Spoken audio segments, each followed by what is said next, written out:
Yun! Woohoo! Kumusta mga kapotpot? Andito na naman ako sa aking improvised na routine.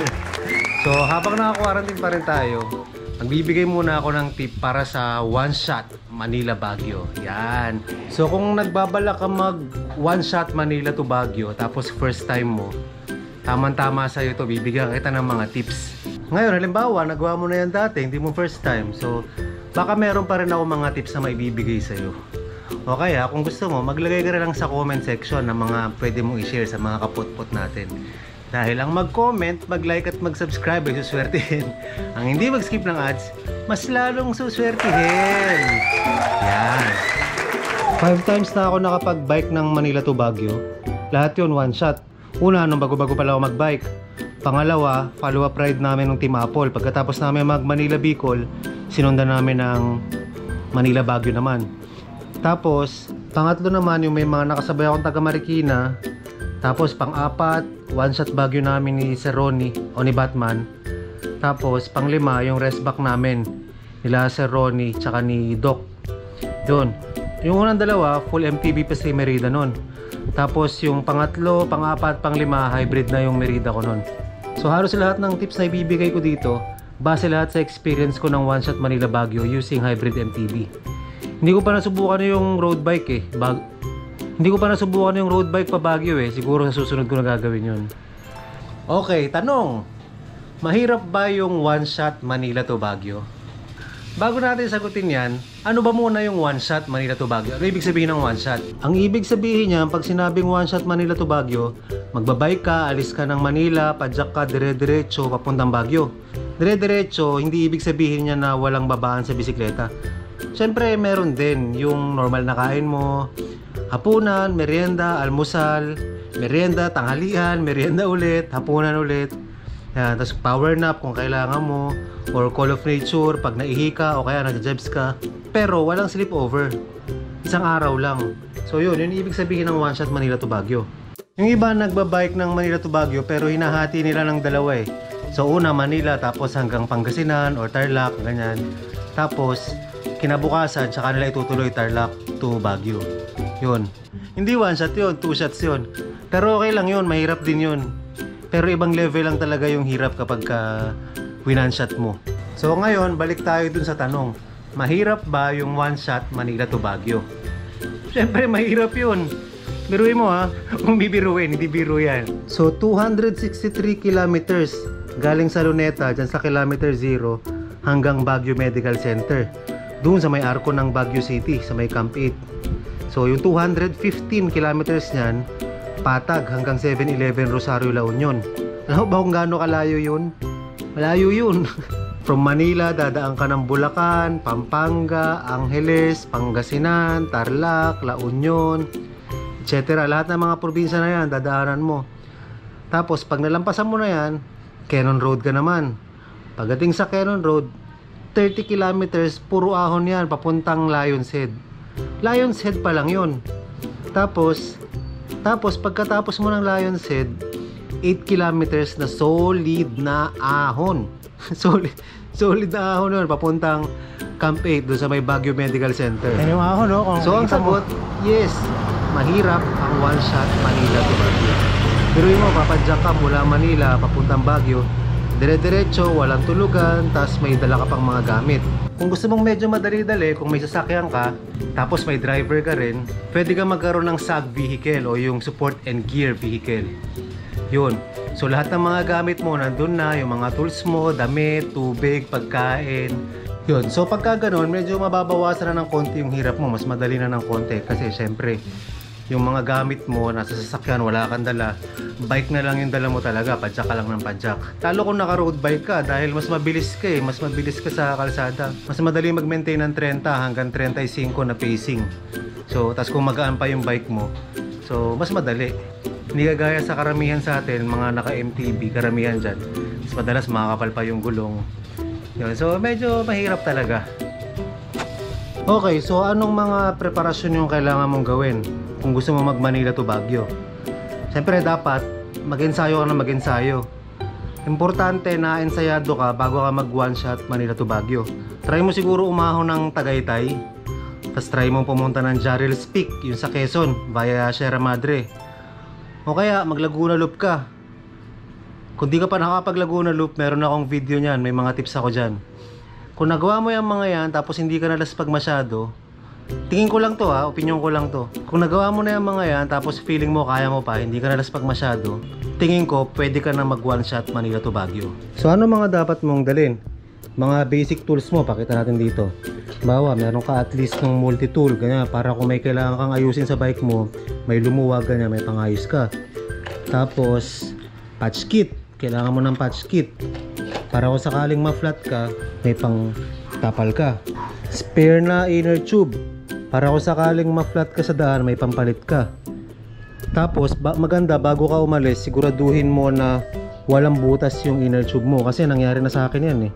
Meron akong dalawang spare, tapos nung na-flat ako, magpapalit na ako, na-discover ko na may butas na pala yung butas na pala yung interior ko sa tagal niyang nakastock dun sa loob ng saddlebag. Tapos tire lever, syempre para pag na-flat ka, may pang sikwat ka. Tapos hand pump, ilaw, kailangan mo magdala ng ilaw harap tsaka likod. Tapos ID, kailangan mo rin para kung may mangyari sa daan, meron ka identification. Tapos dala ka rin ng power bank, charger. Tapos pwede ka rin halimbawa sa mga kinakainan nyo, sa mga karinderya, kung may chance doon, pwede ka rin makisuyo dun sa may-ari ng karinderya kung pwede ka makicharge. O kaya dun sa 7-Eleven, mga charging station ng 7-Eleven. Tapos kung gusto mo, magdala ka rin ng kapote. Para kung umulan, pwede ka magkapote. Pero okay lang din naman kung halimbawa trip mo maligo sa ulan habang nagbabike. Sarap din yun, sarap. Nyam nyam nyam. Extra jersey para halimbawa umulan tapos biglang umaraw na naman, ayaw mong matuyo ng jersey sa katawan mo, so pwede ka magpalit ng jersey. O kaya pag halimbawa sobrang pawis ka na, malagkit na sa katawan yung jersey mo, pwede ka rin magpalit para presko na ulit. Tapos syempre dala ka rin damit mo pang kinabukasan kung magpapasyal ka doon sa Baguio. Yun. Tapos dala ka rin ng pangginaw mo, jacket siguro o kaya long sleeves, kasi pagdating sa Baguio malamig. Tsaka pag uwi mo rin sa bus, malamig din, so kailangan mo rin ng pangginaw. Pero kung makapal-kapal yung balat mo, okay lang din naman. Tapos dala ka rin ng plastic o supot para lalagyan mo ng maruming damit mo. O kaya pagka halimbawa umulan, pangbalot mo dun sa mga gamit na hindi pwede mabasa, mga charger, power bank, cellphone, yun. Okay, so ano mga preparasyon bago mag-ride out? Isa ay tulog. Kailangan mo ng maayos sa tulog bago ka mag-ride out. Siyempre papadyak ka magdamag eh. So kailangan maayos yung tulog mo. Kailangan din i-plot mo na yung mapa mo. Ako ginagawa ko, pina-plot ko na yan sa Google Maps. Google Maps, tapos siguraduhin mo na lang yung route options mo. Avoid highways and tolls para hindi ka niya idaan sa mga expressway. Yun. Tapos pag na-plot mo na yon, Manila to Baguio, ang gawin mo, i-save mo na. May option yan si Google na send to phone. Para kapag ginagamit mo na siya, hindi mo na kailangan ng internet, pwede mo siyang buksan. Tapos gagamitin mo lang naman yung mapa mo pagka medyo na-confuse ka na sa direction. Karamihan naman dyan, MacArthur Highway, Tarlac, ganyan. Dire-diretso lang yan. Pero meron dyan mga nagsasaliwa na daan. Kapag medyo hindi ka sigurado, pwede mo buksan yung Google Maps mo sa phone mo, tapos hindi mo na kailangan ng internet kasi nga dinownload mo na siya. Tapos ako, mas preferred ko bagong ligo kapag ka mag-ride out. Ewan ko sa'yo. Mas presko eh, mas magaan sa pakiramdam. Tapos huwag mong kakalimutan mag-deodorant. Siyempre nakakahiya doon sa mga kasama mo pag pinagpawisan ka ng ganyan tapos mahaling asaw ka. Ka-dear ka. Yun, pakisama mo na rin yun sa mga kagrupo mo. Tapos kain ka na rin bago umalis para pag nag-ride out kayo, hindi yung nakakailang kilometro pa lang kayo, kakain ka na agad. Okay, anong oras ang magandang ride out kapag ka magwa one shot Manila to Baguio ka? Base sa experience ko, ang magandang ride out mga bandang alas 7 ng gabi o alas 8 ng gabi. Kaya kapag ka ganyang oras ka umalis, malaki yung posibilidad na makakarating ka sa Baguio, maliwanag pa. Siguro kinabukasan ng mga alas 3, alas 4 ng hapon, nandun ka na sa Baguio, sa taas, sa may Baguio Medical Center. Depende yun kung wala ka mga aberya, walang mga flat, walang nasiraan, yun. Siguro best case scenario na yun. Pagka naman may mga aberya, siguro mga hanggang alas 5, at least bago magdilim. Pinakamasaklap na mangyayari sa inyo kapag parang yun nangyari sa rest back namin ng Baguio. Ang dami kong flat. Kaya kahit alas 7 kami umalis ng gabi sa kilometer 0, inabot pa rin kami ng dilim hanggang dun sa pinakataas. Pero at least yung sa may Lion's Head, maliwanag kami nakarating dun. So, okay na rin. Kapag hating gabi ka umalis ng Manila, siguro mga 11 or 12, medyo slim yung chance mo na makarating sa Lion's Head tsaka sa taas ng Baguio na maliwanag. Depende kung mamaw ka siguro tapos konti ka lang magpahinga. Ayun. Pero base sa experience ko, yung mga ride namin na hating gabi kami umalis, wala, inabot kami ng dilim sa ano. Lalo kung marami kayo, mahirap maghintayan. Lalo kung marami kasi nag-aantayan kayo eh. Ayun. Pinakamaganda pa naman, naabutin mo yung Lion's Head na maliwanag pa. At least kahit dun man lang. Para syempre, lalo kung first time mo, maganda may selfie ka dun sa Lion's Head. Eh kapag kagabi, pag inabot ka ng dilim, walang ilaw dun, hindi ka makakapag-picture ng maayos dun sa Lion's Head. Tip ulit, hanggat gabi, dapat may maximize nyo yung distance na mako-cover nyo. Kasi sigurado yung kinabukasan, pag inabot na ng sikat ng araw, babagal na yung pacing ninyo. Mas marami ng pahinga, lalo kapag sobrang init ng araw. So habang madilim pa, maganda, habaan nyo yung interval ng pahinga nyo. So, halimbawa, from kilometer 0 galing sa ride out, unang banat nyo 50 kilometers na agad. Kahit di nyo naman ratratin basta habaan nyo 50 kilometers, tapos pahinga, tapos next ganon ulit kung kaya. Tingin ko naman kung nakapag-practice ka, kung nakapag-ensayo ka na maayos, kayang-kaya yan kasi gabi naman. So hindi mainit, lalo kung maayos yung panahon, kayang-kaya yan. So kung ganyan, pwedeng from kilometer 0 ride out kayo, ang next na stop nyo sa Kalumpit, Bulacan na. 50 kilometers na agad yun. So kahit mga 20-25 na takbuhan lang, okay lang yan. Medyo matraffic lang ng konti dyan sa may bandang Manila area, bandang Quiapo, Santa Cruz, tapos medyo masikip ng konti sa Monumento, Valenzuela, tsaka sa Marilao. Pero yung mga ibang lugar, medyo dire-diretso takbuhan nyo yan. Limit nyo lang din yung pahinga nyo sa mga bawat stop, siguro mga 15 to 20 minutes, tapos larga na ulit.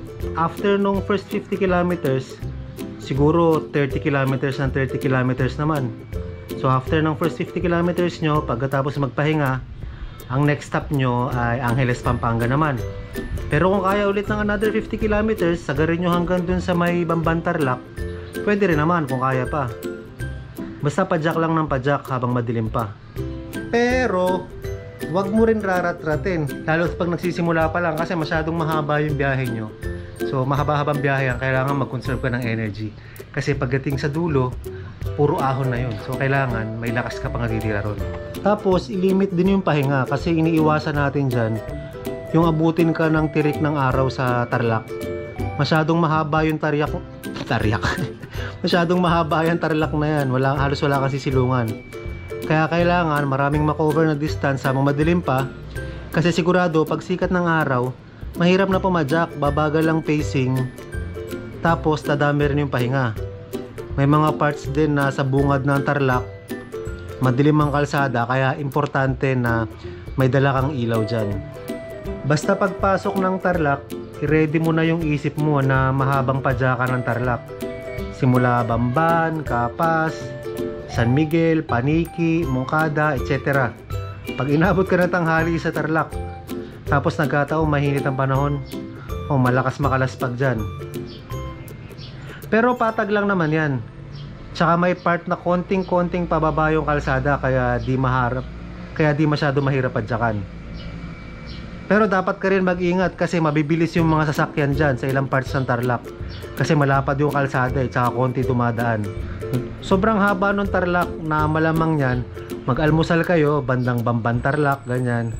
Tapos, padyak kayo na padyak hanggang tanghalian, Tarlac pa rin kayo dyan, bandang, siguro mga tanghalian, nasa bandang Urdaneta na kayo. Tip ulit, pagkatapos mag-almusal, kung halimbawa maliwanag na, tapos may nahantok, pwede naman kayo mag-power nap para makabawi ng energy. Tapos isa pang tip, pagkatapos din man ng halian, kapag sobrang init, as in sobra talaga, kahit wag nyo naman pilitin, magpahinga muna kayo ng konti. Yun, okay, power nap ulit siguro. Pagkalampas ng pagkahaba-habang Tarlac, medyo nakaka-relieve ng konti yan. Tapos Pangasinan na. Mainit din dyan pag inabutan ka ng sikat ng araw. walang masyadong lilim. Kadalasan dyan, puro mga palayan, ganyan. Daanan nyo yung Binalonan, Puso Rubio. Yan, tapos yung pinakaayaw kong daan. Lalo kapag inabot ka ng sikat ng araw, nako po, dyan sa Season, Pangasinan. Pag inabot ka ng tanghali dyan, grabe rin init dyan. Tapos yung kalsada dyan, makunat padyakan. Pero ang okay dyan sa Season, Pangasinan, ito hindi ko alam kung gaganahan ka o panghihinaan ka ng loob. Kasi makikita mo na yung kabundukan na aahunin nyo. So mula nung umalis kayo mula sa Manila nung gabi, hanggang kinabukasan, nasa Season, Pangasinan na kayo, ayan, nakaka 200 kilometers plus na kayo nyan. Walang tulog, pagod na, laspag, malamang, tas makikita mo yung bundok na aahunin. Woohoo! Sarap magbike! Hihihi! Yun, pero pag nalampasan nyo yung banayad na makunat sa Season, Pangasinan, palusong na yan, papunta dun sa Arco ng La Union. Tatawid ang tulay, tapos papunta na kayo dun sa Rosario, La Union. Diyan sa Rosario, La Union, may 7-Eleven dyan. May mga kainan din, Chowking, Jollibee yata, meron din. Halos lahat yata ng nagwa one-shot Baguio humihinto dyan eh. Dyan ang hintayan. Kasi ang susunod niyan, Cannon Road na. So bago umakyat ng Cannon, kain muna, pahinga, recharge. Kung gusto mo, bubili ka ng pagkain, baon habang umaahon sa Cannon Road, pwede rin. Though may mga tindahan naman along Cannon Road. Tapos kung maaga-aga pa kayo nakarating dyan o kaya sobrang init pa, pwede rin naman tulog muna kayo dyan ng konti. Palipas ng sikat ng araw, tapos tsaka lumarga. Pag alis dyan sa Rosario, La Union, so ride out na kayo. Bandang unahan yan, magsasangayon daan dyan. Pagkaliwa, papuntang La Union yun. Yung mga pabagyo naman, kanan ang lilikuan. Yan ang papuntang Cannon. Tapos pag kanan, di pa naman ahon agad yan. Patag lang yan hanggang makarating dun sa Arco ng Benguet. Tapos dyan, selfie na naman. Halos lahat na nagbabike dyan. Selfie pag-akyat ng Baguio. Tapos, paglampas ng Arco, de, lusong yan. Medyo mahaba ng konti yung lusong. Tapos, magbibilang ka na dyan ng mga camp-camp. Camp 1, Camp 2, Camp 3. Hanggang doon sa pinakataas, hanggang sa Camp 8. Habang umaahon ka sa Cannon, marami ng magandang tanawin dyan. Mga bundok, ilog. Pag maulan, may mga mini falls dyan sa kalsada. Kami ni Batman, naligo kami dati dyan sa may gilid ng kalsada. Doble ingat lang kasi pag tag-ulan, marami ding landslide sa Cannon Road. Pag tag-araw naman, walang mga mini falls sa kalsada.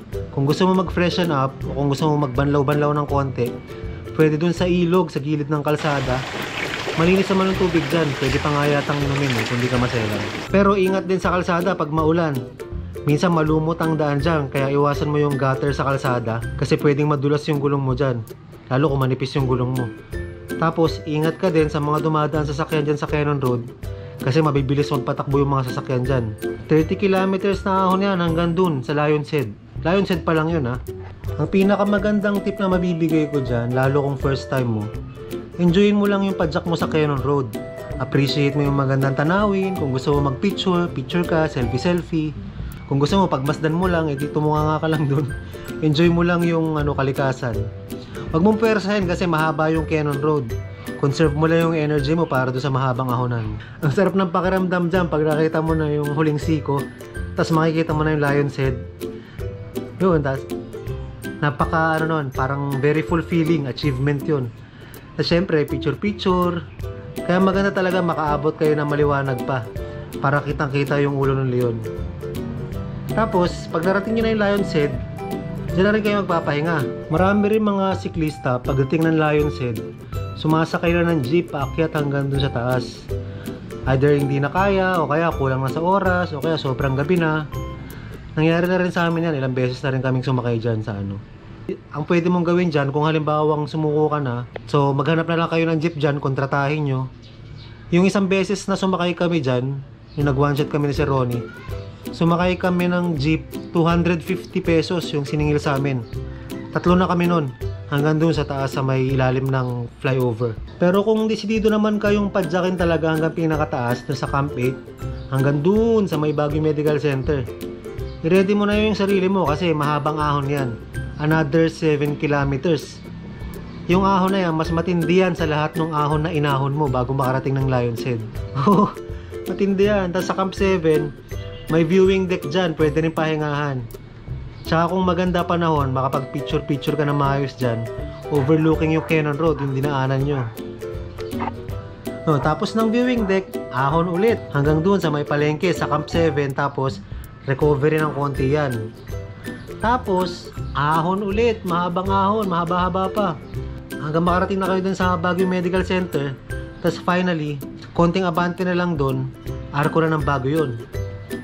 Tapos yun na yun.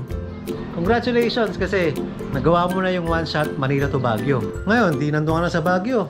Pagod na kayo kasi nga magdamag kayong pumapadyak, maghapon magdamag eh. Hindi kailangan yung tutulugan. Marami namang mga nag-o-offer dyan ng transient house. Magtanong lang kayo sa mga lokal kung saan may transient house. May mag-guide sa inyo dyan. Yung mga nangungumisyon, mga nag-aahente. Basta sabihin nyo lang din na ang gusto nyo na dapat yung transient may paglalagyan ng mga bike nyo. Ito magandang tip dyan para hindi kayo mahirapan maghanap ng transient sa Baguio. Dito pa lang sa Manila, bago pa lang mag-ride out, siguro mga few days before mag-ride out, maghanap na kayo online ng mga transient house dyan sa Baguio. Sa Facebook, marami yan. Search nyo lang, Baguio Transient House. Maraming lalabas sa listahan yan. Tapos, kontakin nyo na para makapili kayo kung ano yung budget. Tapos, magpa-reserve na kayo. Yun, para pagkadating sa Baguio, may pupuntahan na kayo agad, dire-diretso na, hindi na kayo maghahanap. Hindi, okay na, nandun na kayo sa Baguio, may pahingahan na kayo. Kinabukasan, papasyal na kayo. Saan magandang pasyalan sa Baguio? Ikot-ikot na lang kayo dyan sa Baguio, marami naman pasyalan dyan. O kaya, i-google nyo kung ano yung mga magandang puntahan. Pero meron kami isang pinuntahan dyan, ito, konti lang nakakaalam nito. Yung Bamboo Sanctuary. Kahit yung mga lokal, hindi nila alam eh. Nandun to sa may likod ng seminaryo. Yun, basta panoorin nyo yung video namin na yun. Tapos na kayo mamasyal, uwian na. Ito ang gusto ko rito sa Baguio. Diyan sa Baguio, ang biyahe ng bus pa Manila, 24 hours.